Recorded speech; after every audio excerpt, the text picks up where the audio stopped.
Bonjour à tous et bienvenue sur ce podcast. Mon nom est Clément Marianne et avec mon acolyte Franck Poirot, on vous emmène à la rencontre des entrepreneurs d'outre-mer. On vous propose de parler d'entreprise, d'innovation, d'investissement, d'indépendance, à travers le témoignage de femmes et d'hommes créoles qui ont eu l'audace de se lancer. Nous échangerons avec eux sur leur parcours, leurs succès, mais aussi leurs erreurs, leurs échecs et de la particularité d'entreprendre dans les DOM. Allez, c'est parti, on vous emmène avec nous. Bonjour à tous et bienvenue dans ce nouvel épisode du podcast des entrepreneurs d'outre-mer. Donc, comme on vous l'avait promis, on n'a pas pris de vacances avec Franck. Et pour cet épisode, on s'est chauffé pour un format un peu particulier qui nous a été demandé d'ailleurs par une auditrice qu'on a souhaité inviter, qui est Elia. Et ce format, en fait, c'est très simple. C'est pas nous qui allons faire l'interview, mais on va passer de l'autre côté du micro et c'est Elia qu'on a le plaisir de recevoir dans le podcast qui va nous interviewer. Elia, merci d'avoir soumis l'idée et d'avoir accepté notre invitation et bienvenue dans le podcast. Bonjour, merci beaucoup. C'est super sympa de votre part. Et je suis très honorée d'être votre hôte et intervieweur aujourd'hui. Et évidemment, on est toujours avec Franck qui est toujours à La Réunion, encore pour quelques jours. Malheureusement, il faut bien repartir Là, un moment. c'est plutôt quelques heures. Ça sent le départ, là. Mais on a encore des belles choses à faire là, avant de partir, et notamment ce bel épisode qui promet d'être riche. Exactement. Donc moi, j'arrête de parler, Elia. Comme je te le disais en intro, maintenant, c'est toi la patronne. C'est toi qui prend la direction et qui nous guide dans cette interview. Le format, évidemment, tu le connais puisque Elia, tu es auditrice du podcast, mais l'objectif, c'est d'avoir un échange plutôt libre, décontracté, plutôt bienveillant. Mais ça, c'est naturel chez toi, donc je te fais confiance pour aller dans ce sens-là. Merci beaucoup. Effectivement, je suis une fidèle auditrice du podcast. Et puis, ça me plaisait de m'interroger, qui se cachait derrière ces micros. Ça m'intéressait de savoir un petit peu plus, en savoir un petit peu plus sur votre parcours. Et puis, quelques petits détails croustillants sur le podcast et la façon dont on construit un podcast. Aujourd'hui, je pense qu'il y a beaucoup de gens qui s'y intéressent. C'est un format, en tout cas, moi, qui m'intéresse beaucoup. Et donc, j'aimerais aujourd'hui faire découvrir aux auditeurs tout plein d'informations. C'est parti. On va commencer. Vous êtes prêts? Je suis pas sûr d'être prêt, mais allons-y quand même, on verra bien. En tout cas, on est chaud bouillant, on est motivé. Super. Alors, on va démarrer, comme à votre habitude, avec votre portrait créole. Donc, je vais vous demander à chacun de me dire, si vous étiez un plat, lequel seriez-vous? Alors moi, alors cette question-là est toujours un peu particulière parce que c'est si tu étais un plat, mais en même temps, les gens répondent généralement par leur plat préféré. Bon, alors moi, du coup, je fais un peu un entre-deux et je vais citer un plat qui me rappelle mon enfance, collège, lycée, c'est un truc que je mangeais beaucoup. Je me rends pas compte, en fait, si c'est quelque chose que beaucoup de gens mangent à La Réunion, vous me direz ça. Mais moi, bonne personne de l'Est, moi, le plat que j'ai choisi, c'est le makatia bouchon, siave ketchup. Pourquoi? Parce que je trouve que c'est un truc un peu roots. Tu vois, tu t'entends pas parler de manger des makatia bouchons un peu partout. Et en même temps, ça fait le job. Il y a des bouchons de chez Pichan ou bien de chez Chanfat. Ça doit absolument venir de l'Est, évidemment. Et c'est un bon petit encas et en même temps, c'est du sucré salé. Donc moi, c'est tout ce que j'aime. Et toi, Franck? Je rigole là parce que je trouve que c'est bien une réponse d'un gars de l'Est, ça, de sortir un train improbable. Je sais pas qu'est-ce qui est le plus improbable, si c'est le makatia bouchon ou si c'est C'est la clair. sauce, la triple sauce qui va avec là. Mais un peu dans la même veine. Moi, j'aurais pas dit forcément un plat dans le sens repas, mais c'est vrai là, depuis que je suis en vacances, j'apprécie bien tous les jours ma dose quotidienne de samoussa et bonbons piment. Donc, si j'étais un plat, je pense que je serais une assiette de samoussa et de bonbons piment. Ça me plaît aussi. On est vraiment dans quelque chose de convivial, de simple, mais qui fait le job, à tous les deux. Alors maintenant, si vous étiez un lieu, lequel seriez-vous? À toi, Clément. Alors moi, de mon côté, tu vois, on a beaucoup entendu la mer là dans le podcast. Et moi, j'avais envie d'aller un petit peu dans l'autre sens qui, pour moi, fait vraiment de La Réunion l'île intense, c'est les rivières. Et moi, ce que j'adore, c'est quand tu marches et que tu arrives sur des bassins un peu cachés, avec des cascades, des trucs comme ça. Et donc, pour être un peu plus précis, moi, un lieu que j'adore à La Réunion, c'est Bassin Bleu à Sainte-Anne, ou même, tu vois, la rivière des Marsouins pour aller pêcher des coquilles. Tu vois, ce côté un peu nature où il faut quand même creuser, connaître finalement ces lieux-là. Parce que si tu ne connais pas, tu n'y vas pas. Et moi, c'est des lieux que j'aime bien et qui m'inspirent bien et qui, je trouve, permettent un retour aux sources aussi. Super, j'adore ces endroits. Ce sont souvent des endroits qui se méritent. Exactement. Et toi, Franck? Eh ben, moi, je vais rejoindre un peu Clément. Et c'est marrant parce que, enfin, je trouve que quand on demande aux gens, ouais, le lieu qu'ils aiment bien, comme c'est des questions que nos invités sont amenés à préparer, eh ben, ils se creusent un peu la tête pour, tu vois, pas donner un lieu que tout le monde connaît, on va dire, tu vois. Et on a eu un auditeur, d'ailleurs, je fais un petit clin d'œil, Samir, qui nous a parlé d'un sentier que moi, je ne connaissais pas du tout. C'est le sentier d'Assy, qui relie le tampon à l'entre-deux. Et j'ai eu l'occasion de le faire pas plus tard qu'il y a 3 jours. Et donc, on est parti du tampon, on a fait le sentier d'Assy qui arrive après au niveau du bras de la Plaine. Et si je devais donner un lieu là, à l'instant T, ce serait ce lieu-là, parce que finalement, c'est un lieu que j'avais jamais vu. Être au milieu, enfin entouré de montagnes avec la rivière qui coule au beau milieu. Moi, j'ai vraiment apprécié les énergies qui se dégageaient là de ce lieu. C'était vraiment super. C'était d'autant mieux aussi que j'ai fait ça avec un très bon ami à moi et mon fils. Et donc, on a passé un super moment et je rejoins donc Clément sur le côté rivière, le côté un peu route, nature. Et je suis d'accord avec toi, Elia, que ce sont effectivement des lieux dont la beauté se mérite. La petite rando pour y accéder et surtout pour remonter après, elle est pas donnée.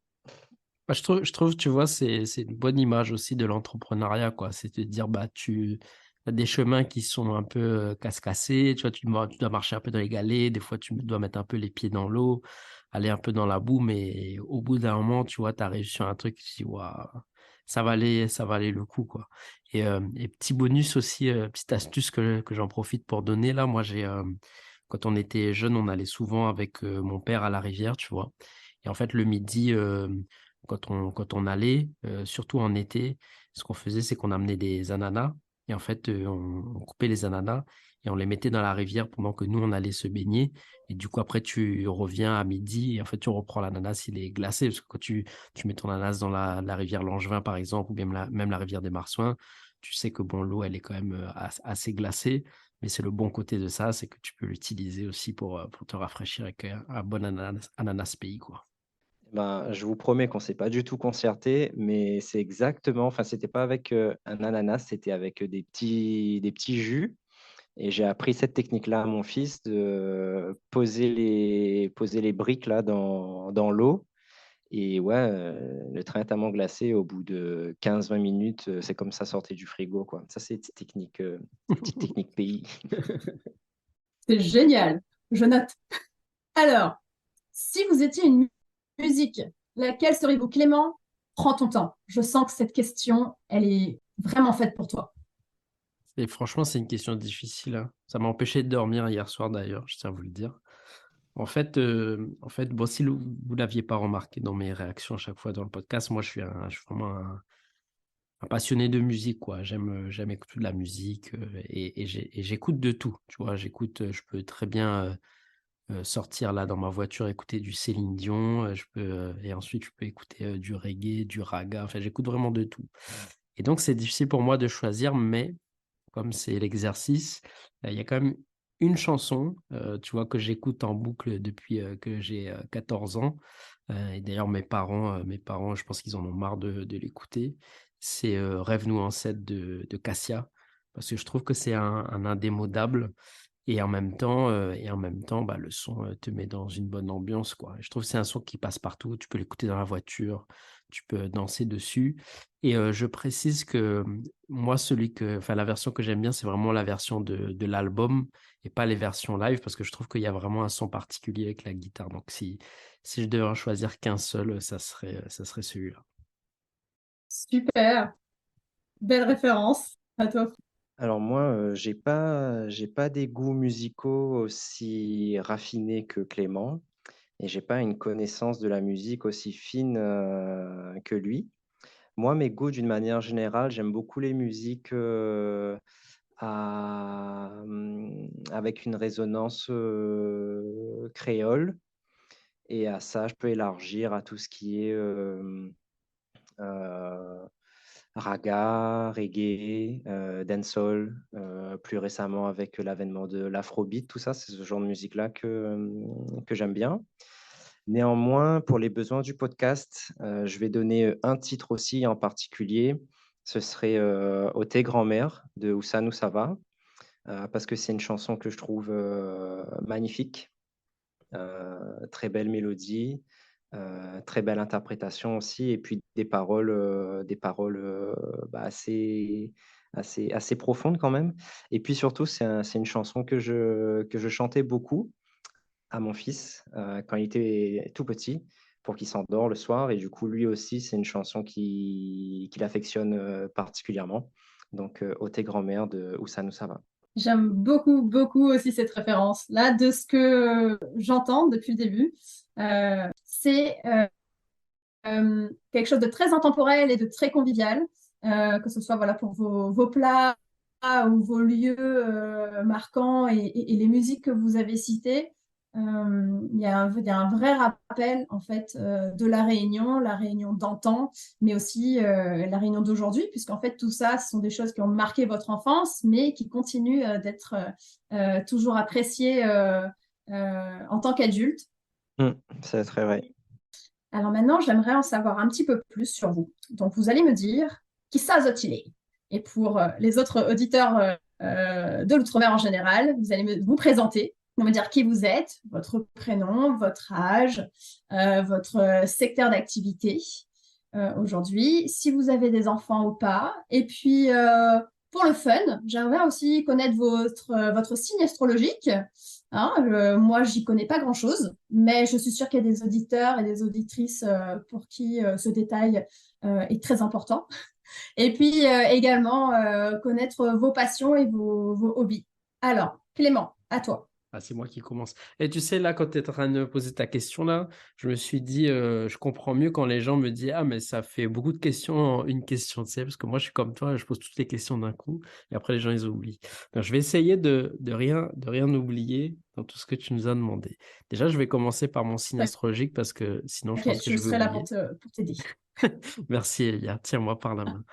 Donc, moi, je suis vierge. Voilà, comme ça, c'est dit. Donc, je suis du mois de septembre. Et donc, moi, j'ai 34 ans, Bientôt ton là. anniversaire. Ouais, exactement. Exactement. J'ai 34 ans cette année. J'ai un parcours, tu vois, scolaire un peu classique. J'ai grandi à Saint-Benoît, d'accord, dans l'Est. J'ai été au lycée, au collège à Saint-Benoît, et après, j'ai fait une classe préparatoire aux grandes écoles non, à L'Île-et-Geoffroy, pardon, au Butor. C'est là d'ailleurs que j'ai rencontré Franck. Et après, je suis parti en métropole faire un cursus d'ingénieur. On pourra peut-être revenir là-dessus, je pense.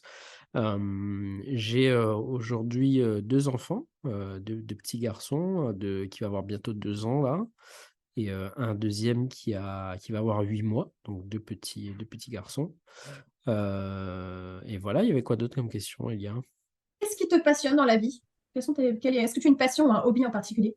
Ouais, ouais, je pense que je suis passionné de musique. Je pense qu'on peut dire ça de manière globale. J'aime, tu vois, jouer de plein d'instruments. Je joue du piano, de la guitare. Je suis en train de m'essayer à la batterie, je joue de la basse. J'aime la danse aussi, tu vois. C'est comme ça que j'ai connu ma femme d'ailleurs, tu vois, dans des soirées kizomba. Donc voilà, tout ce qui tourne un peu de proche ou enfin de près ou de loin à la Génial. musique, moi je suis dedans et puis voilà, je pense que on peut dire que c'est ma grosse passion, quoi. Super, super. Et toi, Franck? Alors pareil, je vais essayer de ne rien oublier. Comme Clément, je vais commencer par mon signe astrologique. Moi, je suis Gémeaux, mois de juin.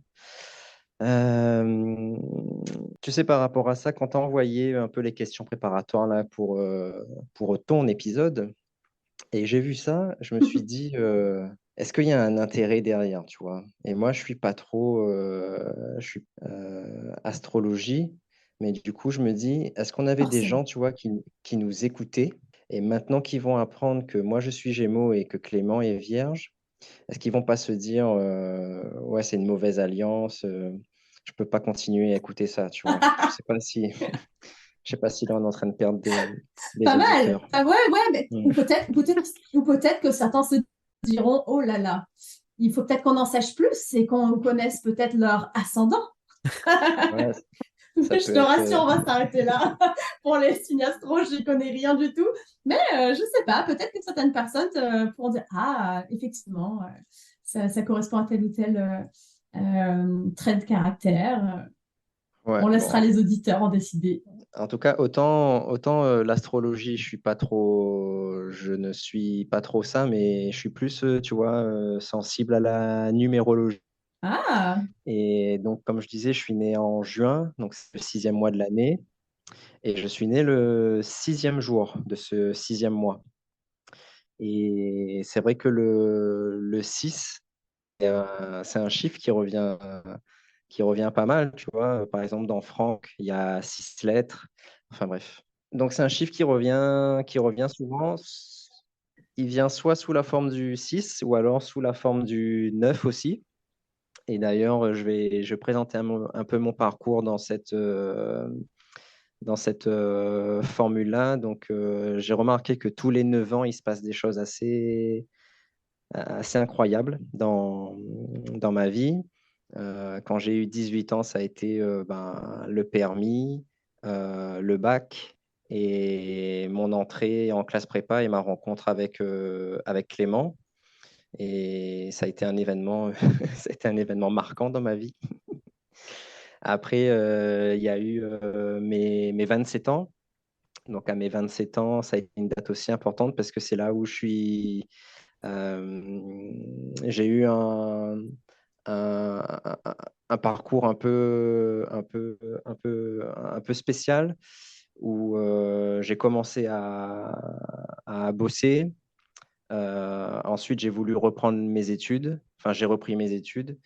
Et donc, j'ai terminé mes études là. J'ai eu mon diplôme d'ingé à 27 ans.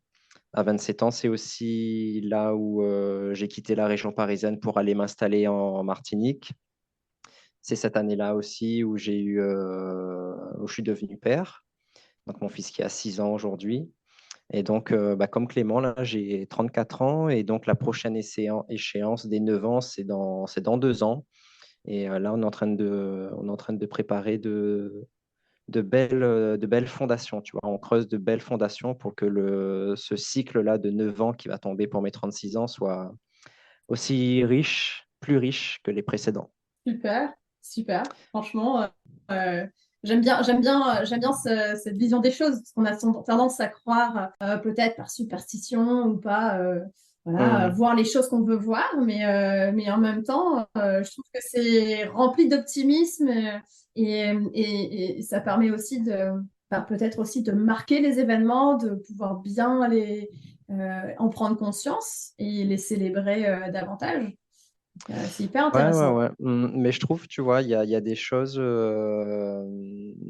Enfin, je trouve que des fois, tes croyances, elles te sautent un peu, elles te sautent un peu aux yeux, quoi. C'est-à-dire, tu te retrouves devant des faits il n'y a pas forcément de sens logique, mais force est de constater qu'il y a quelque chose autour, je sais pas, autour de ce chiffre ou autour d'un élément qui revient parfois dans ta vie sous différentes formes et tout. Donc, en tout cas, moi, mon côté, tu sais, un peu croyant, un peu spirituel, tout ça, il vient un peu ouais, au fur et à mesure que je chemine dans la vie. Il y a des choses qui me sautent un peu aux yeux et du coup bah, j'ai, comment dire, enfin, j'ai pas trop d'autre choix que de me rendre compte que il y a ce cycle ou ce schéma qui se répète là.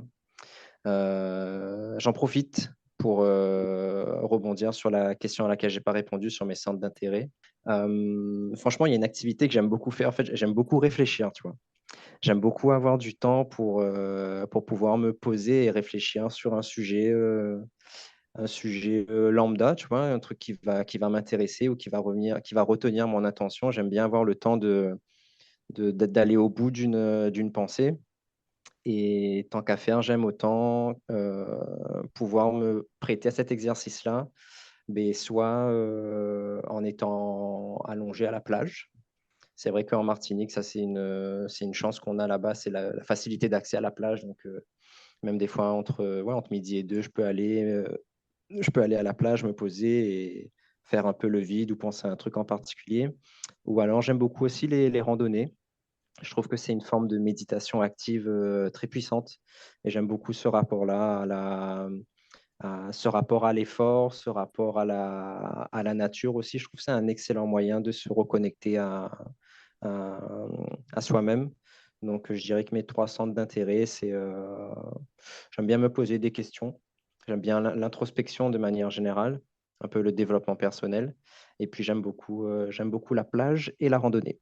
Dites-moi, comment vous est venue finalement l'idée du podcast? Quand est-ce que c'est arrivé? Quand est-ce que c'est survenu? Et surtout, qui a eu l'idée du podcast? Déjà, en fait, le podcast, il découle un petit peu de Franck, lui, il était déjà dans l'entrepreneuriat depuis un moment. Il essayait, enfin, il faisait, tu vois, il avait lancé le club des entrepreneurs d'outre-mer, dans lequel, en fait, il accompagnait des entrepreneurs à se lancer, etc. Donc, en fait, il y avait déjà ce contexte-là de son côté. Et moi, de mon côté, le truc, c'est que quand je suis arrivé à La Réunion, je me suis dit, mais c'est quand même fou qu'il y ait autant d'entrepreneurs, tu vois? Parce qu'à La Réunion, il y a beaucoup d'entrepreneurs et il y a un dynamisme assez incroyable. Et je me suis dit, mais pourquoi on n'en entend pas parler quand on n'est pas à La Réunion, tu vois? Je trouve qu'il y a un côté un peu opaque de l'entrepreneuriat réunionnais. Parce que tu sens pas cette effervescence quand tu es pas sur le sol réunionnais. Donc ça veut dire que quand tu es à Paris, quand tu es, en Suisse, quand tu es aux États-Unis et que tu es réunionnais et que tu te dis, que tu es réunionnais ou pas d'ailleurs, que tu as envie de venir à La Réunion et que tu te dis: «Bah, quelles sont les opportunités?» Bah, tu sais pas, dire de manière sûre et certaine: «Il y a des entrepreneurs et il y a un terreau qui est fertile». Et moi, je trouvais que, de mon côté, c'était dommage parce que ça veut dire que, finalement, il y a plein de gens qui se ferment des portes avant même, d'avoir pu, l'ouvrir, en fait. Et ce qui manque, c'est juste, tu vois, construire une petite fenêtre où justement, les gens peuvent se dire: «Tiens, bah, je peux regarder, est-ce qu'il y a des trucs à l'intérieur?»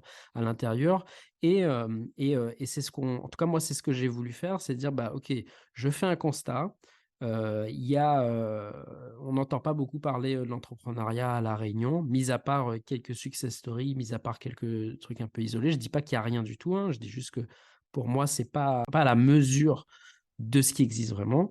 Et plutôt que de faire un constat et sans proposer de solution, ben, essayons de proposer une solution. Et en fait, le podcast, moi, j'y ai pensé à ce moment-là, en me disant, ben, c'était un format, tu vois, qui commençait depuis un bon moment d'ailleurs, qui était bien à la mode. En même temps, moi, ça me permettait aussi, de mettre en application les choses que j'ai appris dans la musique, tu vois? Faire des montages, faire un mixage et cetera. Et en même temps, ça me permettait aussi de me rapprocher de mon but, à savoir entreprendre, continuer à construire une relation avec Franck parce que c'est absolument essentiel, je pense. de trouver des bonnes personnes avec lesquelles bosser et d'entretenir ces relations parce qu'en fait, derrière, c'est comme ça que tu crées des projets, en fait. Tu vois, demain, si le podcast il s'arrête, si on a des projets qui s'arrêtent, etc., moi, aujourd'hui, je sais à 100% que je peux travailler avec Franck, que c'est quelqu'un de confiance et qu'on peut faire des trucs qui mènent, qui vont au bout, tu vois. Et pour moi, le plus important, c'est ça. Et en fait, donc ça crée aussi une excuse pour qu'on travaille ensemble, pour se dire, OK, est-ce qu'on est capable de faire des choses ensemble, etc. Et le dernier truc, c'est que euh, à côté de ça, moi, je savais que j'avais pas de réseau entrepreneurial. Et en fait, qu'est-ce qui te permet le plus de construire ton réseau que d'interviewer des gens qui sont entrepreneurs? Parce que à la fois, tu construis ton réseau et à la fois, tu apprends aussi des gens. Et en même temps, ça permet aussi d'alimenter le but de notre retour à La Réunion avec Fred, avec mon frère qui était, tu vois, on a écrit ça sur un papier, c'est ce qu'on veut faire, c'est contribuer au développement de La Réunion, tu vois, apporter notre pierre à l'édifice. Et si tu aides les entrepreneurs à entreprendre, bah, eux vont construire aussi des opportunités pour d'autres personnes, en fait. Donc, en fait, si tu veux, c'est un alignement, en tout cas de mon côté, des planètes qui a fait que, bah, tu vois, j'avais vraiment envie de lancer ce projet-là qui a du sens en plus et avec un gars qui avait l'air plutôt cool, tu vois, à ce moment-là. Et du coup, bah, on en a reparlé. Je laisse la suite de l'histoire à Franck. Ouais, alors pour remettre un petit peu plus d'éléments dans le contexte, c'est peut-être remettre un peu les pièces du puzzle entre elles. Donc, je disais que moi, mon cœur de métier, ça a toujours été formation, conseil et accompagnement, et que ça a pris différentes formes. Et notamment pendant le Covid, là où j'étais plutôt sur un accompagnement au long cours, j'ai un peu revu mon offre et j'étais plutôt en format coaching. On bosse 1 heure ensemble et quand l'heure est finie, c'est plutôt la personne que j'accompagne qui a des choses à préparer pour la fois d'après euh, versus la position plutôt, on va dire, du consultant où quand on sort de rendez-vous avec un client, ben, c'est plutôt nous qui avons encore des heures de travail pour le prochain rendez-vous. Donc, j'ai proposé ça pendant le Covid. Ça avait plutôt bien marché. En plus, comme c'était forcément par Zoom, c'est là que ça m'a permis aussi d'être en Martinique et de commencer à avoir un peu d'activité à La Réunion. Et c'était beaucoup un profil de néo-entrepreneur que j'accompagnais. Et du coup, je me suis rendu compte que les 80-85% des questions qu'on me posait étaient facilement transposables d'une personne à une autre.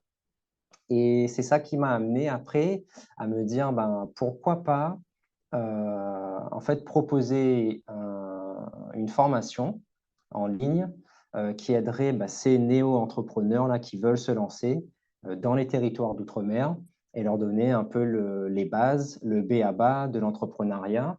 Et donc ça a été à la genèse du club des entrepreneurs. Au tout début, ça s'appelait les entrepreneurs audacieux. Et puis, Clément a eu cette excellente idée de le rebrander pour mieux coller à la vision et donc d'appeler ça le Club des entrepreneurs d'outre-mer. Et donc, le Club des entrepreneurs d'outre-mer, c'était ça, c'était un espacement où on avait des formations, on pouvait se connecter H24 et puis avoir des vidéos au format un peu tuto sur c'est quoi les bases de la compta, c'est quoi les bases du marketing, comment lancer une publicité Facebook, comment faire les premières automatisations avec Zapier, etc. Un truc un peu constamment enrichi. Et donc, j'avais moi mes premiers membres, c'était un format à abonnement. Et donc, j'avais ces premiers membres là, dans le club. Et pour faire connaître le club, on ne réinvente pas la roue, hein, on reste un peu sur les stratégies gagnantes du marketing sur Internet. Et donc, c'était de créer un lead magnet. Et donc, un e-book. Et ce e-book-là, en fait, comme Clément l'a expliqué, de base, ça partait d'un calendrier de l'Avent où un peu avant, je ne sais plus c'était exactement quelle année, mais voilà, pour la période de Noël, j'avais interviewé, moi, je ne sais plus si c'était 40 ou un peu moins ou un peu plus, je ne sais plus, entrepreneurs qui m'avaient tous donné en fait un conseil dans leur domaine. Et puis, ça avait fait l'objet d'une publication par jour sur le compte Insta. Et bon, je vais pas cacher que ça a été quand même un gros fail, un gros fail dans le sens où ça n'a pas du tout généré l'engouement que j'avais imaginé. Mais tu vois, je sais que c'est une question que tu vas nous poser un peu sur les personnes qui nous inspirent ou quoi. Et moi, j'étais allé à une formation d'un gars qui m'avait sorti un truc qui m'a marqué, c'est de dire il faut toujours recycler son contenu. C'est peut-être pas que le contenu était pas bon, c'était peut-être juste que c'était mal présenté. Et du coup, je me suis dit, bon, ben là, tous les posts Insta qui ont une durée de vie très limitée, où il y a quand même du bon contenu, des vrais conseils, est-ce que je peux pas le prendre et le proposer sous un autre format? Et donc là, j'ai eu l'idée d'en faire un e-book. Et puis l'idée après, c'est de se dire, les gens téléchargent l'e-book, il y a une campagne automatique de onboarding par email pour après les amener à essayer le club gratuitement pendant 30 jours et après voir s'ils veulent rester ou pas. Donc c'était un peu ça la stratégie. Là aussi, ça n'a pas fonctionné comme j'avais imaginé. Et du coup, je me suis dit, bah, peut-être que ce lead magnet, là, ce produit d'appel, peut-être qu'il doit être différent. Et moi, j'avais déjà essayé en fait de lancer un format un peu podcast, mais en fait, ça n'a pas abouti parce que je suis tombé sur un prestataire qui n'a pas été sérieux et donc l'épisode a été tourné mais jamais sorti. J'avais mis ça un peu ça, j'avais mis un peu ça de côté. Et donc on arrive avec tous ces éléments-là mis bout à bout. Où moi j'avais vu que effectivement à travers cette refonte là de l'ebook, j'avais vu que Clément était bah, pareil, hein, quelqu'un de confiance, bosseur aussi, qui faisait le taf, qui faisait les choses, il faisait ce qu'il disait, il disait ce qu'il faisait, et j'appréciais ça beaucoup. Et donc après, on en est venu à discuter de cette idée de podcast, et moi, bah, ça a tout de suite fait sens en fait de faire ça tous les deux. Pourquoi? Parce que comme l'a dit Clément, moi j'ai une facilité à passer à l'action assez rapidement, assez facilement. Mais je sais aussi que j'ai mes limites. J'ai mes limites, notamment, voilà, comme il disait, l'e-book, je l'ai fait rapidement, donc j'avais tout de suite un truc opérationnel. Mais il manque un peu cette couche, on va dire qualitative. Et j'ai vu que Clément était en mesure d'apporter cette touche-là sur le e-book et donc sur le podcast aussi. Comme il disait, il est passionné de musique, il maîtrise un peu des logiciels, des techniques, tout ça que moi, j'avais pas du tout. Et comme j'avais eu une mauvaise expérience où j'avais un peu externalisé, délégué ça à un prestataire externe, ce qui est quand même un peu le cœur du podcast, là, Clément me proposait bah, de pouvoir gérer ça tous les deux. Et donc, moi aussi, ça a été voilà, un peu un alignement d'étoiles où je me suis dit, bah, j'ai vu un peu comment il bosse, ça m'intéresse. On est aligné sur la vision. Et puis ouais, ça peut être que sympa et enrichissant de faire ça ensemble. Et moi, c'est vrai que le podcast, ça a été une bonne école parce que justement, ça m'a. Enfin, souvent les entrepreneurs, ils ont un problème un peu de procrastination, c'est-à-dire ils ont des idées, mais ils prennent trop de temps à les sortir. Et moi, je pense que j'avais un peu le problème inverse où bah, je me dis, ouais, il faut que je sorte le truc en fait. Et si ça ne tenait qu'à moi, je pense que le premier épisode serait sorti en une semaine, mais il aurait été ce qu'il aurait été en termes de qualité, on n'aurait pas du tout été sur la même chose. Et avec Clément, on a vraiment, enfin, il m'a vraiment invité à prendre le temps, à définir la charte graphique, à définir la charte sonore, à trouver le jingle, là, notamment, qui fait un peu c'est un peu notre identité, et puis construire un peu la trame, etc. Donc, on a pris le temps qu'il fallait. Et, mais moi-même, quand j'ai vu ouais, le résultat, j'étais très impressionné, en fait. J'étais impressionné par ce qu'on avait été capable de sortir tous les deux. Super, parce que là, on entend vraiment une belle complémentarité. Et rappelez-moi l'année où le podcast a été diffusé pour la première fois. Alors, le premier épisode est sorti fin janvier 2022. Et toutes les discussions qu'on a eues là, c'était entre novembre et décembre de l'année 2021, où tu vois, il y avait ces trucs d'e-book et ces discussions autour de l'entrepreneuriat. Et ouais, donc c'est fin janvier 2022 qu'on a sorti l'épisode. Ok, donc finalement, c'est allé assez vite. Euh, Vous avez bien bossé, bien brainstormé, et ce, malgré les kilomètres, parce que je rappelle que finalement, tout ça, ça se fait entre La Réunion et la Martinique. Rappelez-nous combien d'heures de décalage il y a? Il y a 8 heures. Donc, quand il est 8 heures du matin en Martinique, il est 16 heures à La Réunion. Ok, donc finalement, d'un point de vue organisation, comment est-ce que vous procédez? Qui se couche tôt, se couche tard ou se lève tôt? Euh, Comment ça se passe en général? On le lève tôt, je pense qu'il n'y a pas trop de mystère là-dessus, c'est Franck. Mais en fait, ce qu'il faut savoir, c'est que franchement, pendant une bonne année, c'est-à-dire que à part pour tourner les épisodes, en fait, c'est systématiquement Franck qui se levait très tôt, parfois 2 heures, 3 heures du mat pour tourner les épisodes. Et d'ailleurs, j'en profite pour t'en remercier, Franck, parce qu'en fait, moi, ça tombait aussi pile poil dans les années où je venais d'être papa aussi, tu vois. Et en même temps, Franck, lui, avait déjà pris un peu cette habitude de se lever très tôt parce qu'il bossait déjà avec La Réunion, avec la métropole. Il avait déjà cette dynamique-là de bosser en plein milieu de la nuit, quoi.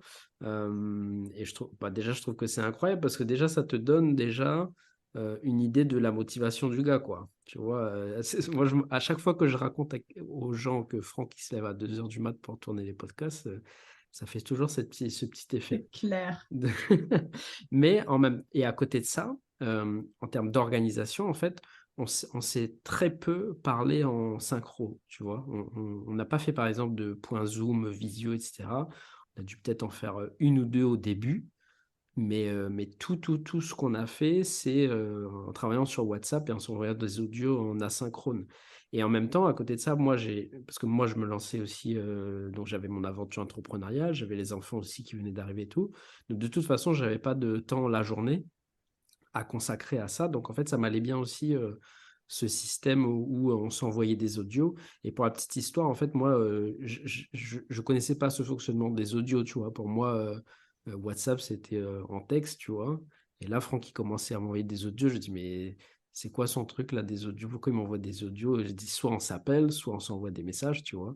Et en fait, au fur et à mesure, j'ai compris l'intérêt du truc, c'est que ben, en fait, dans la voix, tu es capable de passer beaucoup plus de choses en termes d'émotions, etc., qu'à l'écrit. Et en plus, c'est beaucoup plus pratique, en fait. Quand tu dois expliquer des choses à quelqu'un, bah, tu fais ton audio de 30 secondes et tu as passé tes idées et elles sont claires. Et en fait, pendant très, très longtemps, et bah, d'ailleurs jusqu'à aujourd'hui, hein, en fait, on a travaillé complètement en asynchrone. Donc, on a ce format WhatsApp où on s'échange des messages. On se dit, bah, OK, c'est qui les invités? Qu'est-ce que tu en penses? Voilà, j'ai telle idée. Qu'est-ce que tu en penses? Etc. On se donne les actions. Chacun fait les actions de son côté. On a un format, on a un espace Notion dans lequel on centralise un maximum de choses, ce qui est, tu vois, accès au compte d'accès, le brief des invités, les questions qu'on va leur poser, ça, quand on arrive à bien préparer tous ces épisodes-là. Et en fait, on a, tu vois, un endroit où tout notre contenu est centralisé. Et à côté de ça, on a travaillé que en asynchrone, en fait. Génial. Donc, vos outils sont principalement WhatsApp, Notion, le mail, j'imagine. D'autres outils qui vous sont importants? Ouais, bah, en fait, le mail, non, pas tellement. Enfin, juste pour échanger avec nos invités, on envoie des emails, mais nous, entre nous, on échange essentiellement sur WhatsApp. On utilise Notion pour centraliser tout notre contenu. Pour le montage des podcasts, on utilise un logiciel qui s'appelle Audacity, qui est un outil gratuit.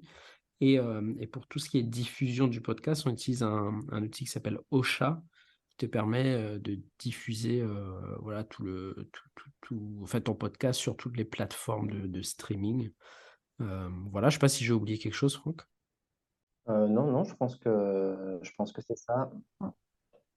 Après, les podcasts sont enregistrés sur Zoom. On récupère les fichiers audio. Ils sont montés sous Audacity. Les visuels sont faits sous Canva. Voilà, je pense que c'est un peu ça notre banque d'outils. Alors, comment vous répartissez les tâches? Moi, en fait, je m'occupe plutôt de... Enfin, aujourd'hui, on fait à peu près tous les deux, on fait à peu près tout, tous les deux. Donc, on essaye d'être capable, autant l'un que l'autre, de tout savoir faire. Au début, en fait, comme moi, j'avais plus de facilité sur la partie montage audio, etc. Donc, c'est moi qui faisais les montages.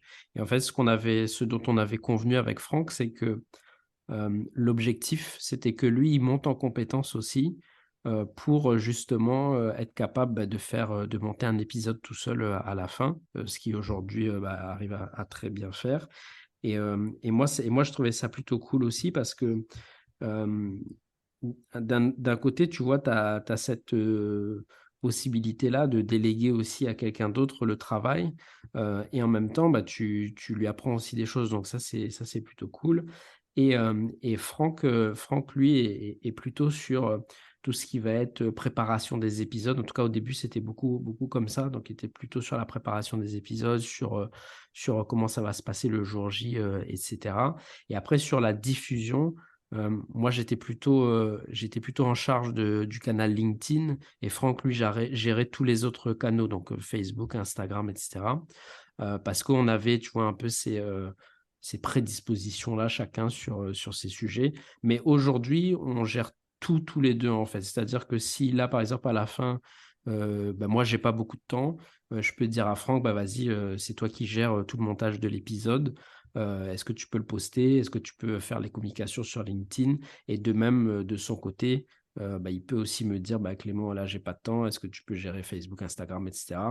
Et on essaye, en tout cas, on a réussi, je pense, aujourd'hui à avoir un truc où on n'est pas dépendant l'un de l'autre et on est plutôt dans l'entraide en fonction du temps qu'on a qui est disponible, en fait. Super. Et finalement, c'est quoi les plus grosses difficultés? Est-ce qu'elles sont techniques? Est-ce qu'elles sont logistiques? Elles sont humaines ou peut-être même financières? Quelles sont les vraies difficultés que vous pouvez rencontrer dans le développement de votre podcast?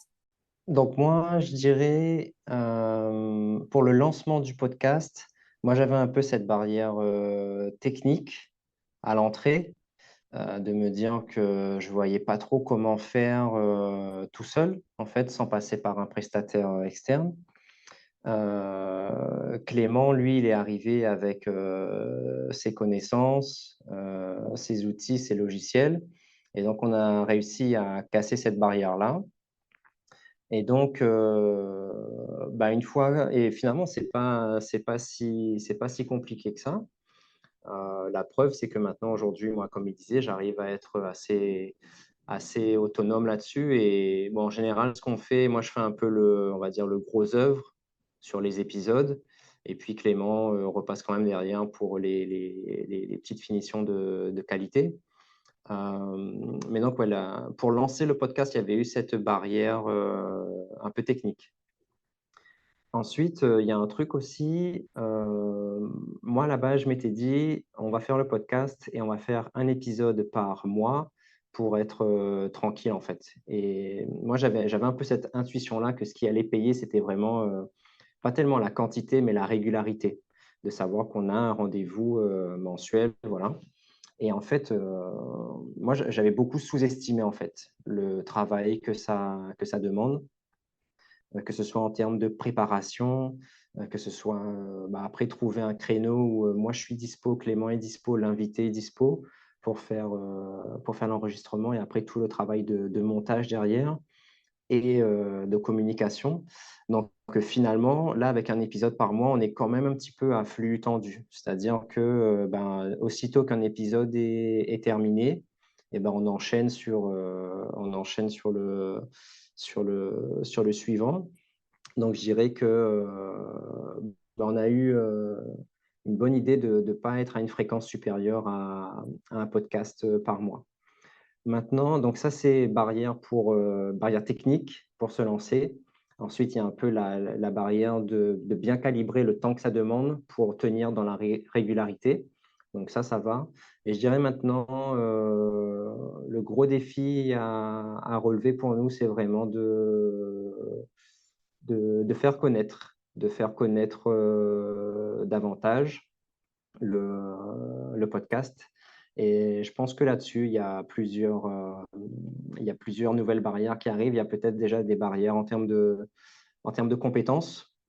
Voilà, de quelqu'un qui maîtrise vraiment les codes des réseaux sociaux, quelqu'un qui maîtrise vraiment une bonne stratégie de communication multicanal. On a eu la chance de travailler quelque temps avec quelqu'un qui nous a beaucoup aidé à améliorer euh, la qualité de nos visuels, par exemple.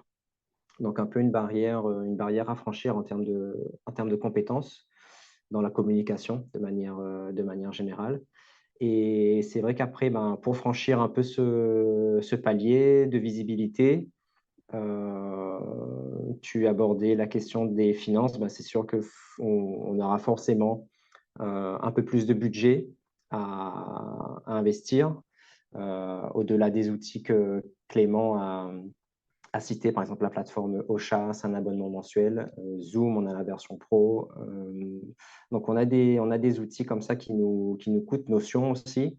Et c'est sûr que si on veut franchir de nouveaux paliers, on va devoir investir un peu plus, on va devoir investir davantage.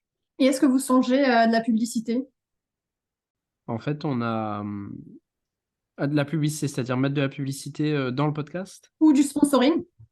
Ouais, Oui, ouais, pour pouvoir vous rémunérer. ouais. Alors, le but, ça va pas être de nous rémunérer, puisque de toute façon, franchement, je pense qu'on pourrait même, enfin, difficilement se rémunérer sur le sujet. En fait, l'objectif, c'est euh, de gagner en qualité et d'aller plus loin, en fait, de dépasser la barrière de ce qu'on a réussi à faire. Si tu veux, moi, je pense que, tu vois, si en 2023, non, 2024, pardon, on relance une saison, pour moi, c'est pas possible qu'on fasse des choses moins bien ou pareil que ce qu'on a déjà fait, tu vois? Parce qu'au bout d'un moment, ça s'essouffle. Donc pour moi, si on veut aller encore plus loin, se professionnaliser sur l'aspect notamment communication. En fait, tu vois, faut bien se rendre compte que pour moi, on a du contenu où c'est une mine d'or, tu vois? C'est une mine d'or parce qu'on a eu la chance d'avoir des interviews, des invités, pardon, qui sont de qualité, qui ont été très généreux dans tout ce qu'ils nous ont donné, mais on est assis sur cette mine d'or-là, mais on ne l'exploite pas, en fait. En tout cas, on l'exploite à aller à 10. Et en fait, pour vraiment aller au bout du truc, je pense qu'il y a un sujet, comme disait Franck, de compétences, mais pour moi, c'est aussi et plutôt un sujet de temps, parce que tu peux toujours monter en compétences, tu vois. Tu peux dire, OK, si demain on veut être des pros de la communication dans le podcast, on peut se former, on peut monter en compétences, mais ce temps-là, il est limité. Et en fait, ce temps-là que nous, on n'a pas, il faut qu'on paye quelqu'un pour le faire, pour aller dire, OK, tu vas extraire des citations du podcast, tu vas extraire du contenu, tu vas faire des communications sur TikTok, sur Instagram, sur Facebook, sur LinkedIn. Aujourd'hui, on arrive à tenir une cadence sur LinkedIn parce qu'on a beaucoup automatisé les choses, parce qu'on a des outils notamment pour faire ça. Mais c'est pareil, en fait, le sujet, c'est toujours le temps que tu y mets pour quelque chose qu'on fait de manière bénévole. Et même si, tu vois, ça nous apporte de la visibilité, ça nous apporte du réseau, etc., le podcast, ça ne nous permet pas de vivre, tu vois. Donc, il y a toujours un équilibre à trouver. Et donc, pour répondre à ta question, c'est on a effectivement pensé à ouvrir du sponsoring. C'est ce qu'on a fait là, ça fait quelques mois là, enfin, ouais, 2 mois à peu près qu'on a ouvert ça. On en a parlé à quelques acteurs. On leur a proposé directement. Pourquoi? Parce qu'en fait, ce qu'on pense aussi, c'est que nous, on veut garder une certaine indépendance sur le podcast et on veut travailler aussi avec des gens qui ont les mêmes valeurs que nous, tu vois. Nous, on fait ça pour promouvoir l'entrepreneuriat, pour aider les gens, on veut que le format il soit gratuit. Et en fait, il faut que ça soit des choses qui parlent. Et donc, on a effectivement ouvert ce sujet du sponsoring. Donc, en tout cas, voilà, le message est lancé. Si vous pensez que c'est quelque chose qui peut vous intéresser, contactez-nous. Et à côté de ça, on a lancé en début d'année un format qui s'appelait Ça part en live. Et là, c'est pareil, c'était des épisodes sponsorisés. Donc, on a quand même déjà réussi à monétiser le podcast. Mais si tu veux, c'est par rapport au coût qu'on a et au temps qu'on y passe, on ne se rémunère pas. Ça va être vraiment pour aller plus loin dans la démarche en se disant que bah, c'est notre pierre à l'édifice. Et après, par contre, on va sortir d'autres offres à côté qui, elles, sont des offres brillantes. On aura peut-être l'occasion d'en parler.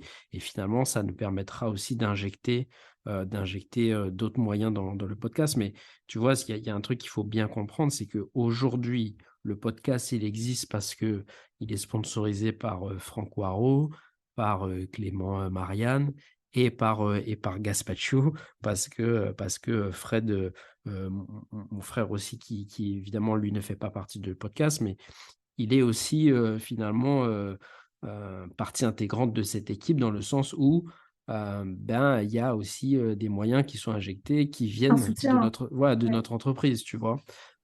Et ça a ses Mhm. limites aussi. Et bah, concrètement, ça demande combien d'heures de boulot? Ça vous demande quelle quantité de travail, ce podcast? Moi, je dirais que je pense que mis bout à bout, je pense que j'y passe allez, entre 2 et 3 jours par mois, je pense à peu près.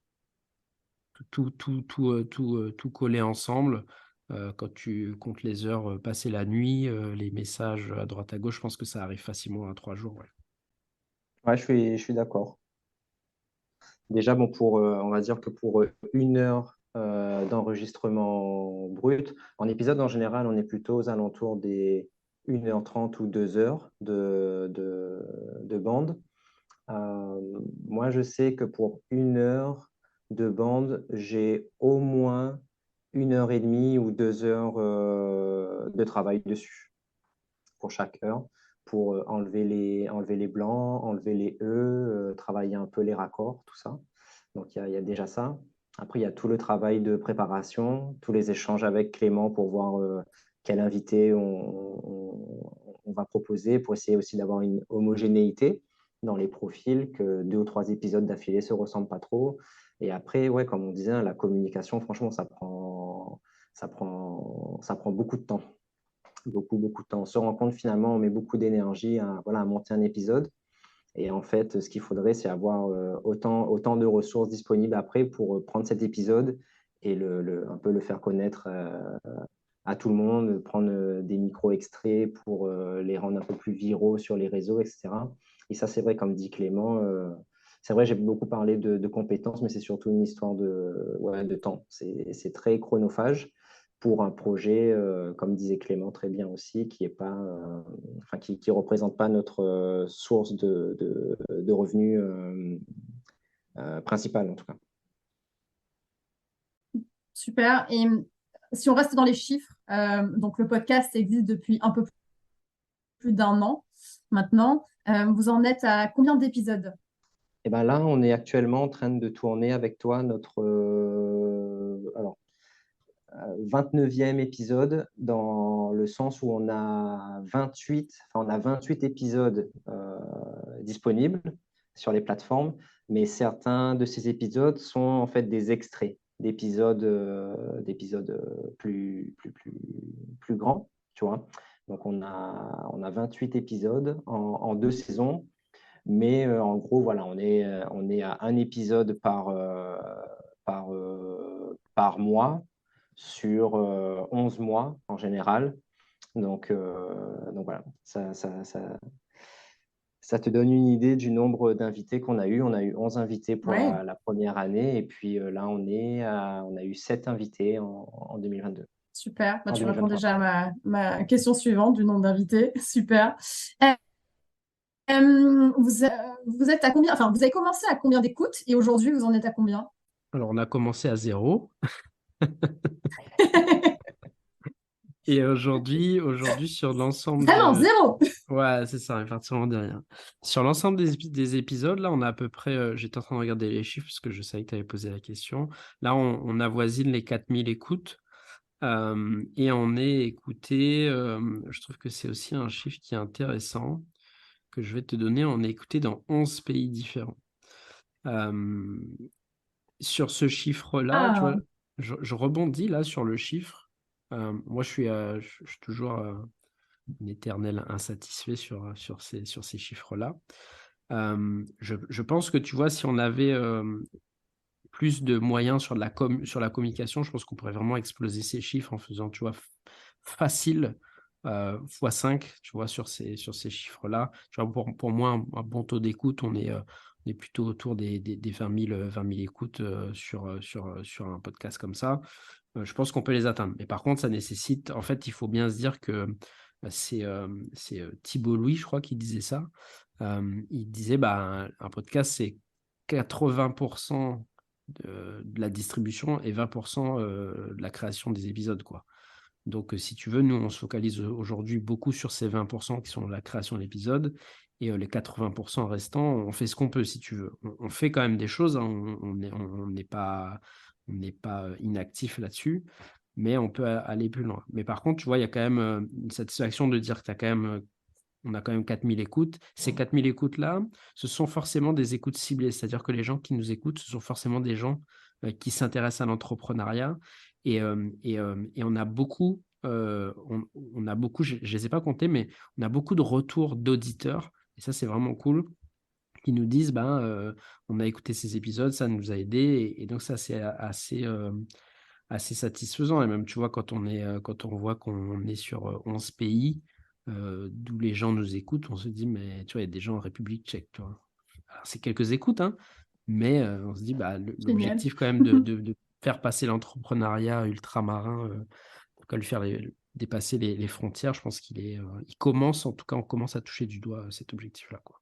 Et finalement, est-ce que vous avez un profil d'auditeur? Tu as commencé à en parler là, mais est-ce que vous avez un persona ou un profil un peu type finalement d'auditeur? Le profil type, c'est souvent des personnes qui en sont au début en fait, de leur aventure entrepreneuriale, soit qui veulent se lancer mais ne sont pas encore lancés, soit qui viennent tout juste de se lancer. Et ce qui est assez logique parce qu'en fait, c'est beaucoup dans cette période-là où tu as besoin de conseils. Tu vois, où tu te dis, mais tiens, comment les autres ils ont fait, j'ai besoin d'être aiguillé, j'ai des questions un peu pratiques sur si je quitte mon boulot, comment je vais faire ça. Tu vois, il y a beaucoup de ça. Et en même temps, c'est aussi logique parce que notre première saison, elle est beaucoup orientée sur cette typologie de profil. Pourquoi? Parce que, comme j'ai expliqué au début, à la base, les premiers auditeurs du podcast, c'est nous-mêmes en fait. C'est-à-dire que nous-mêmes, on cherchait ces conseils-là, donc on est parti les chercher auprès de gens qui sont dans cette démarche-là. Et là, sur cette saison, on a voulu faire quelque chose d'un peu différent et d'aller chercher des entrepreneurs qui sont plus avancés dans leur parcours pour que les gens qui sont déjà avancés puissent aussi aller chercher des conseils de gens qui ont plus d'expérience. C'est pour ça qu'on a fait aussi ces formats, ça part en live avec des experts sur la RH ou sur la vente. Tu vois, ce sont des sujets par exemple, le recrutement, ce sont des sujets que tu abordes pas quand tu viens tout juste de lancer ton entreprise. Il y a un certain moment, un certain temps qui se passe avant que tu puisses lancer, tu puisses commencer à t'intéresser à ces sujets-là. Et donc, ce qui ne serait pas étonnant, il faudra qu'on revoie aussi les profils des auditeurs, mais ce qui ne serait pas étonnant, c'est qu'en 2023, on ait des profils types qui arrivent aussi et qui sont des entrepreneurs déjà lancés, un peu plus avancés en tout cas dans leur parcours. Ouais, pour rebondir sur ce que dit Clément, je trouve que cette typologie se retrouve aussi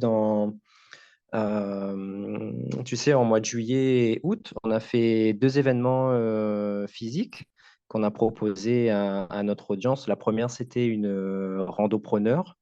Et en mois de juillet, au mois d'août, on a fait le premier pique-nique des entrepreneurs d'outre-mer, donc à La Réunion.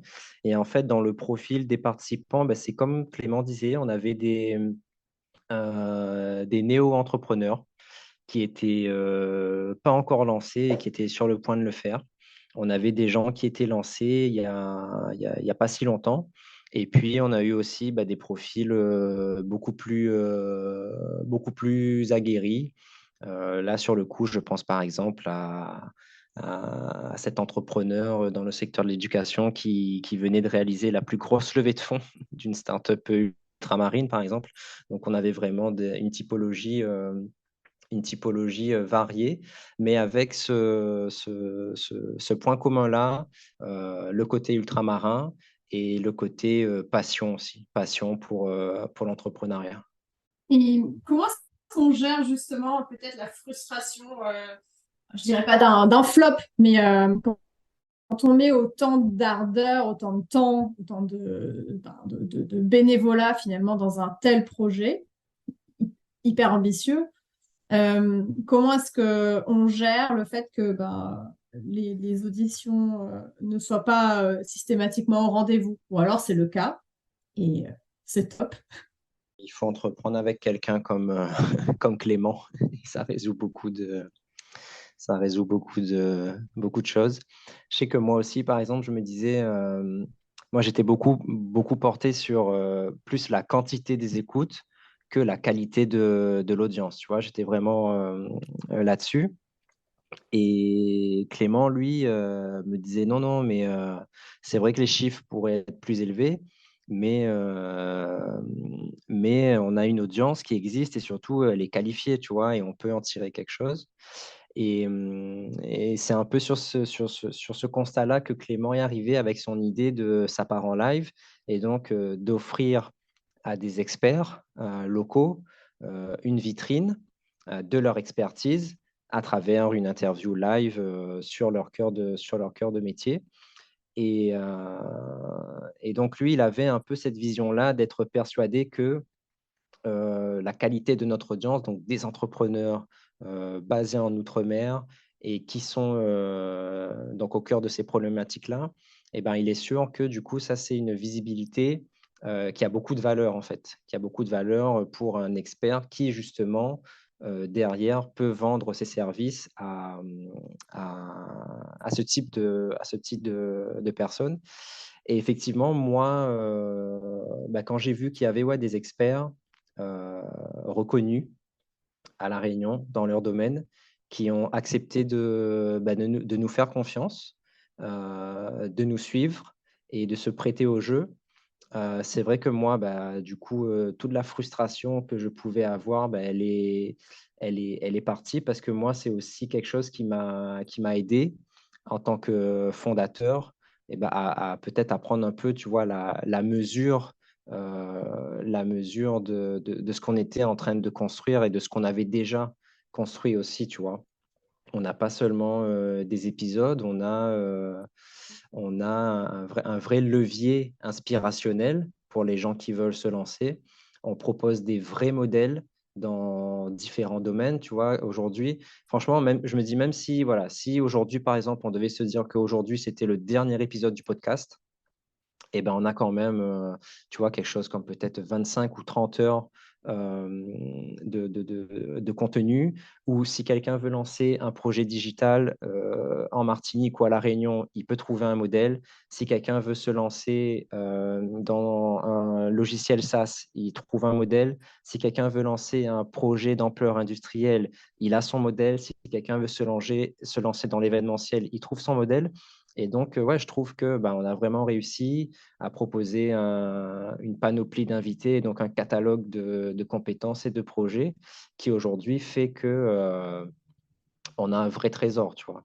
Et donc peut-être qu'effectivement la frustration pourrait venir du fait que ce trésor reste un trésor caché, mais quelque part cette frustration, elle part quand on voit que ceux qui sont déjà au courant, ceux qui ont déjà la connaissance de l'existence de ce trésor-là, ils en profitent, ils en tirent profit et puis ils nous remercient pour ça. Donc ça, c'est pour moi, c'est plutôt la satisfaction qui ressort plus que la frustration.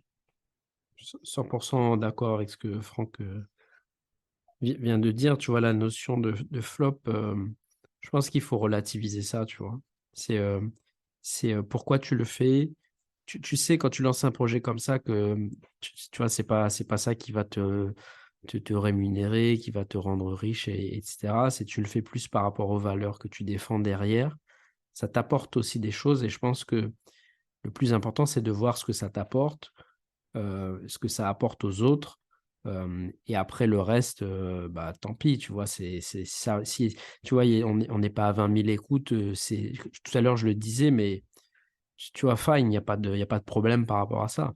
Après, je pense qu'il faut aussi cultiver un truc qui est de se dire comment tu t'améliores. Tu vois, je pense que c'est plutôt dans ce sens-là que je le disais tout à l'heure. C'est OK, aujourd'hui, on est à peu près à 4 000 écoutes. Comment on fait pour faire mieux? Parce que c'est ça qui nous tire vers le haut. Mais maintenant, si on fait pas mieux, si demain on reste, tu vois, l'année prochaine à 4000 écoutes, bah, c'est pas grave, c'est quand même 4000 fois qui auront permis d'enrichir des gens et de les faire avancer dans leur parcours. Et tout comme Franck le disait, on se focalise là-dessus tout en ayant en tête que bah, il faut s'améliorer, il faut essayer de pousser plus loin. Et ça, c'est pour continuer aussi l'aventure et se motiver, quoi. Est-ce que vous pouvez me dire quel est l'épisode qui a connu le plus de succès? Si on parle de succès en termes d'écoute, je crois que c'est l'épisode de Vincent qui a eu le plus d'écoute, si je dis pas de bêtises.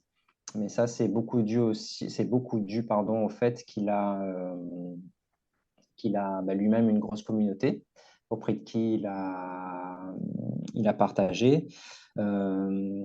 Après, il y a aussi la notion, quels sont les impacts qu'un épisode a pu amener. Et c'est vrai que, par exemple, je pense à l'épisode du Rhum arrangé Blard. C'est un épisode qui est arrivé dans les oreilles d'une Réunionnaise installée en Martinique, qui travaille dans le milieu du rhum, qui ne connaissait pas encore la marque. Et donc, nous, à travers le podcast, on a servi un peu d'entremetteur, on va dire, où aujourd'hui, ils discutent peut-être pour voir qu'est-ce qu'ils peuvent faire ensemble, etc. Donc, je dirais que ouais, chaque épisode au final a pu amener son petit truc. Je sais pas, Clément, toi, si tu as peut-être un épisode en tête en particulier.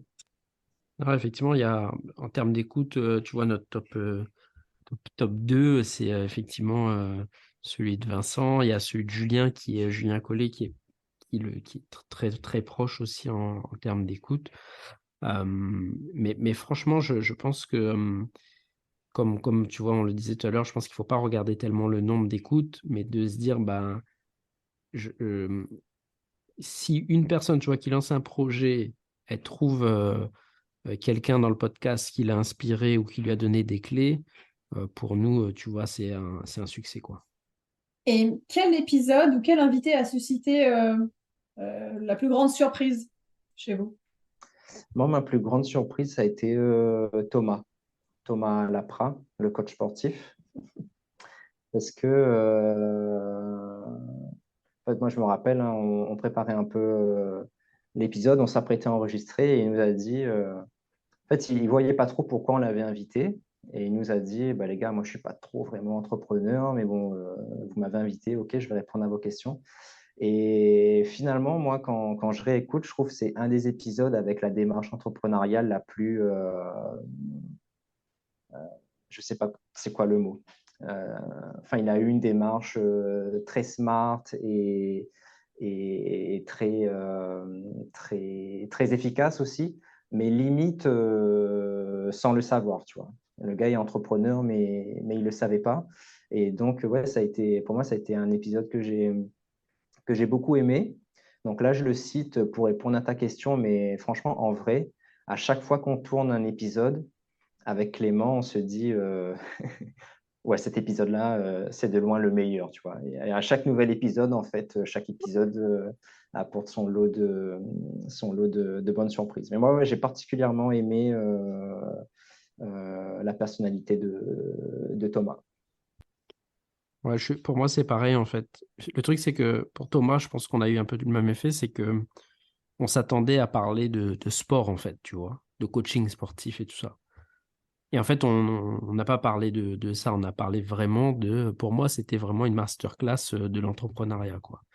Et c'est pas tellement qu'il a fait mieux que les autres, c'est que, en fait, on s'attendait pas, parce que lui nous a mis dans une condition où il nous a dit, ben, les gars, moi, je suis pas entrepreneur, quoi. Et à la fin, on s'est dit, mais en fait, tu es 100% entrepreneur et tout ce que tu viens de nous expliquer là, c'est juste fou, quoi. Donc voilà, pareil par rapport à ça, c'est l'épisode qui m'a le plus surpris. Et comment vous concertez, comment vous choisissez finalement vos invités? Est-ce que c'est difficile d'amener des invités à vos micros? Comment on les choisit? C'est plus au feeling. Tu vois, on se dit, ok, j'ai rencontré telle personne. Elle pourrait apporter quelque chose au podcast parce qu'on n'a jamais eu ce type de profil, parce que il a ça à apporter. On essaie quand même de prendre des invités qui apportent quelque chose de différent par rapport à ceux qu'on a déjà interviewés. Parce que l'objectif, c'est pas non plus de faire des copier-coller où les gens écoutent les mêmes choses, même si chacun évidemment a son histoire et tout ça, mais on essaye d'apporter, en tout cas nous, un angle qui est différent à chaque fois. Et est-ce que c'est difficile? Non, pas vraiment, parce qu'en fait, généralement, ce sont des gens qui comprennent la démarche, qui trouvent ça, qui adhèrent, tu vois, à ce qu'on est en train de faire. Après, on a effectivement des invités qu'on a en tête qui sont plus difficiles d'accès. Mais si tu veux, à partir du moment où on a accès à l'invité, où on lui explique la démarche, généralement, on a 100% de réponses positives, quoi. Ouais, je suis d'accord et je dirais que c'est peut-être un peu comme tout, c'est souvent le premier qui est difficile à obtenir. Et du coup, là-dessus, gros merci et gros clin d'œil à Jérôme Idil, qui a été notre premier invité. Et en fait, comme son épisode, tu vois, c'est ce qui nous a servi à mettre en place un peu le process. Il s'est passé pas mal de temps, tu vois, entre le moment où on a tourné l'épisode et le moment où il est finalement sorti dans sa version finale. Et donc, je pense on peut le dire, hein, il a joué un peu le rôle de cobaye pour notre podcast. Mais lui aussi, dès que je lui en ai parlé, enfin, il n'a pas réfléchi 2 secondes, tu vois. Il m'a dit, bah, tu me dis le jour et l'endroit et on fait ça. Et si ça marche, bah, tant mieux pour tout le monde. Et si ça marche pas, bah, on aura passé un bon moment ensemble.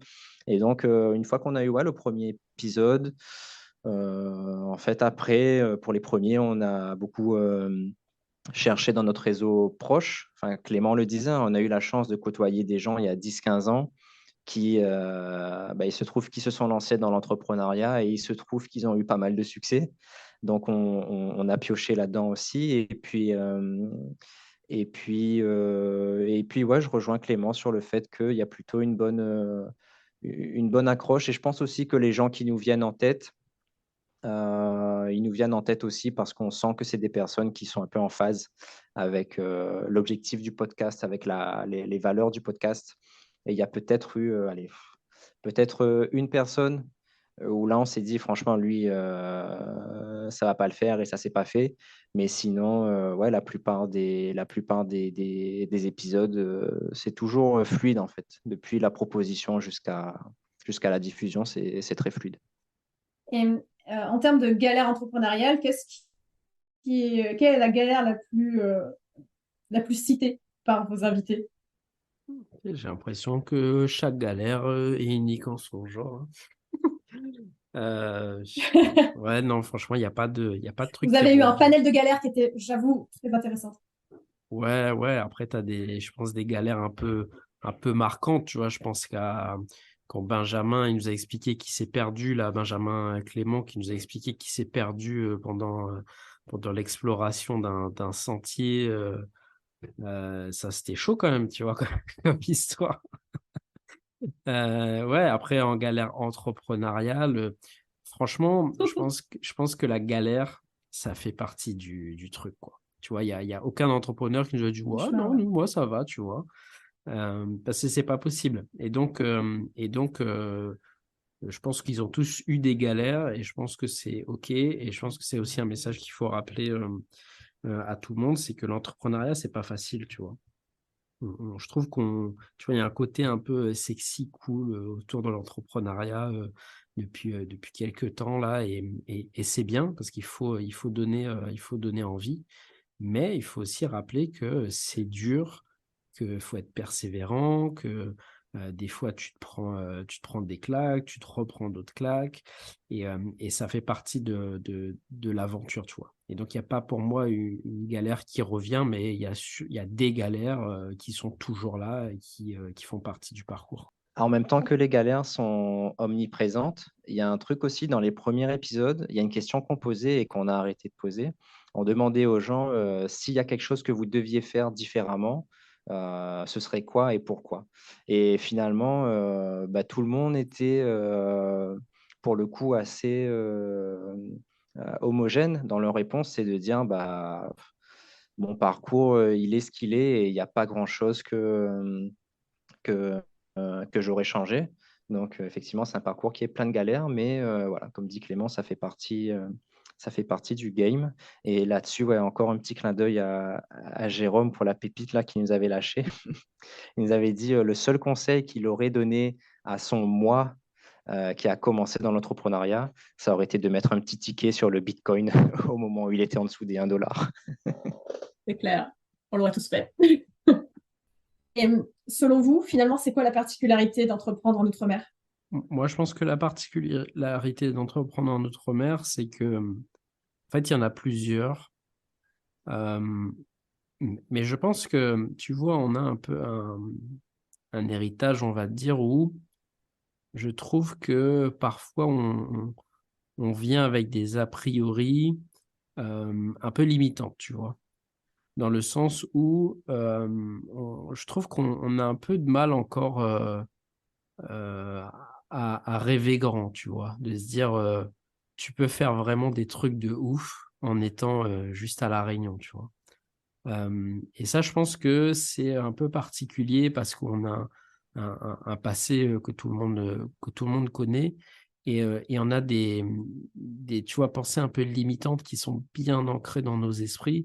Tout comme, tu vois, moi, quand je suis arrivé à La Réunion, je me suis dit, mais il n'y a pas d'opportunité à La Réunion, il n'y a pas de travail, parce qu'en fait, j'ai toujours entendu ça. Et je pense qu'il faut qu'on arrive à dépasser ça. Et après, le deuxième point sur la particularité, c'est que on a aussi un environnement qui est tout petit, qui est souvent fermé, un peu auto-centré dans le sens où les marchés sont pas énormes. Et donc forcément, quand t'as des endroits comme ça qui sont petits où les parts de marché à prendre ne sont pas énormes, bah, t'as un écosystème qui parfois peut être un peu hostile. Je pense à, tu vois, Julien Collet qui nous parlait de ça dans son épisode. Et je pense qu'il faut qu'on arrive à dépasser ça en se disant que ok, certes, on est sur des petits territoires, mais les possibilités sont illimitées en fait. Sont illimitées dans le sens où maintenant, tu as le digital qui t'ouvre plein de possibilités. Tu vois, on a accès à plein d'informations. On a quand même aussi des positions géographiques qui sont stratégiques et dont il faut qu'on arrive à tirer parti.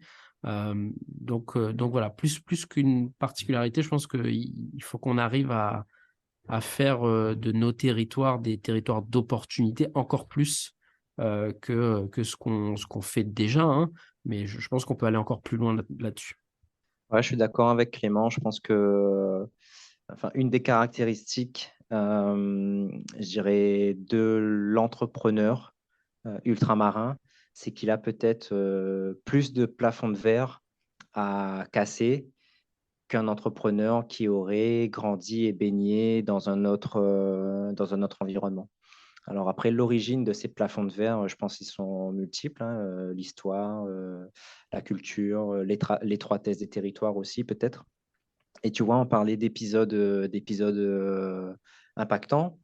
Comme je disais, hein, pour répondre à ta question, moi j'ai cité l'épisode de Thomas, mais là, Clément parlait voilà, un peu d'ouverture, d'aller chercher d'autres marchés ailleurs, tout ça. Mais moi, il y a les histoires, par exemple, de Catherine, classe de Zoal, et Marina de Omaido, qui, moi, à titre personnel, m'ont vraiment donné une claque, tu vois. Où là, j'ai vraiment compris que, ouais, on peut être basé dans un territoire d'outre-mer et aller et faire des choses qui dépassent l'échelle du territoire, tu vois. Et, euh, et donc, ouais, je pense que c'est une histoire de plafond de verre à casser, essentiellement. Et selon vous, le fait d'être attaché à l'Hexagone, c'est plutôt un avantage ou un inconvénient quand on pense entrepreneuriat au global, à l'international? Moi, je pense que c'est un avantage. C'est un avantage parce que tu vois, on est français, on a des passerelles qui sont plutôt simples avec le reste du monde. Tu vois, nous, dans notre aventure entrepreneuriale avec Gaspacho, tu vois, on est à La Réunion. Mais pour autant, on a réussi à, à construire, tu vois, notre image et à être reconnu sur ce qu'on fait, à la fois au national, tu vois, dans l'Hexagone, en tout cas dans le monde du no-code. Voilà, on entend parler de nous et on a des clients à l'international, tu vois, on a des clients aux États-Unis, au Maroc, en Belgique. Et, et je pense que si on n'était pas, si on n'avait pas un peu ce label France, ça aurait été peut-être un peu plus compliqué. Donc, en tout cas, moi, dans mon domaine qui est, tu vois, le numérique, je pense que c'est un avantage. Ouais, moi aussi, globalement, je pense que c'est, euh, c'est un avantage. C'est un avantage aussi pour l'accès au fonds, l'accès au capital. Donc ça, ce sont des avantages. Après, il y a un inconvénient qui est peut-être plus prégnant dans l'arc caribéen qu'à La Réunion, parce qu'à La Réunion, de fait, on est isolé. Mais c'est vrai que le fonctionnement très tourné vers l'Hexagone, pour la Guyane, la Martinique et la Guadeloupe, bah, peut-être que c'est un frein à des développements régionaux où là aussi il y aurait bah, beaucoup d'innovation et beaucoup de valeurs à apporter et à aller chercher et qui sont malheureusement un peu freinés par un fonctionnement finalement ouais, très administratif tourné vers l'Hexagone. Bon, eh bien, écoutez, merci beaucoup pour toutes ces informations. On en sait beaucoup plus sur les raisons du podcast. Avant peut-être de parler de la suite de vos projets concernant le podcast, est-ce que vous pouvez répondre très rapidement à ces questions? Je ne déroge pas à la tradition du podcast. Euh, alors, quel entrepreneur rêvez-vous d'interviewer? Clément le disait, il y a un peu des gros capitaines d'industrie qu'on aimerait bien recevoir dans le podcast pour qu'ils puissent aussi nous apporter une autre vision de ce que ça peut être l'entrepreneuriat dans les DOM. Yes. Pour moi, c'est ouais, c'est ça. Hein, tu vois, je parlerai pas de rêve parce que, tu vois, pour moi, le rêve, ça porte aussi une notion de c'est pas possible, tu vois. Je pense que c'est possible, on va le faire. Maintenant, voilà, il faut qu'on arrive à trouver les bonnes connexions pour aller chercher, tu vois, ces entrepreneurs-là qui sont pas trop visibles, qui se montrent pas trop et qui malgré tout ont une grosse influence sur l'économie réunionnaise, ultramarine, et qui serait vraiment intéressant d'avoir notre micro parce que je pense que ces gens-là ont des choses intéressantes à dire. Peut-être qu'on les entend pas encore assez et je trouve que le format en tout cas qu'on essaie de proposer serait intéressant, ça serait intéressant de les avoir. Quel podcast écoutez-vous? Moi, j'aime beaucoup le podcast de Yomi Denzel et Oussama Hamar, Sans permission. Je trouve que c'est un podcast qui est agréable à écouter et dans lequel on apprend beaucoup de choses. Moi, de mon côté, j'écoute beaucoup le podcast Tech Co pour être, tu vois, faire de la veille. Et après, le podcast des jeunes branches, donc le podcast de Scalesia, que je trouve vraiment bien. Je note. Et quelles ressources recommanderiez-vous en termes de livres, films ou séries notamment sur le monde de l'entrepreneuriat, mais pas uniquement? Ouais, moi, en termes de livres, s'il fallait en donner trois, il y a L'homme le plus riche de Babylone. Ça, c'est vraiment une masterclass pour la gestion de ses finances. C'est un livre de George Clason. Ensuite, il y a le livre Atomic Habits de James Clear, qui est vraiment pas mal. Et en troisième, il y aurait le livre Réveiller le millionnaire qui est en vous. Celui-là, il est intéressant parce que sur les pages de gauche, il y a une histoire qui s'adresse au cerveau gauche et sur la page de droite, il y a une autre histoire qui s'adresse au cerveau droit. Donc, c'est assez intéressant comme livre. Comme série, récemment, il y a la série sur Arnold Schwarzenegger sur Netflix que j'ai beaucoup aimé, hyper inspirant à plusieurs points de vue. Et en film, il y a le film R qui raconte la genèse du partenariat entre Nike et Michael Jordan pour lancer les Nike Air Jordan. Hyper intéressant. Et le film Tetris, qui raconte un peu le jeu géopolitique entre l'URSS et le Japon, les États-Unis, pour la licence de ce jeu très connu. On avait dit très rapide, Franck.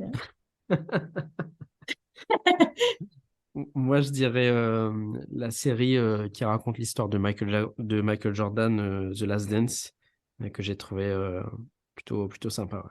Ok. Et alors, une toute dernière question.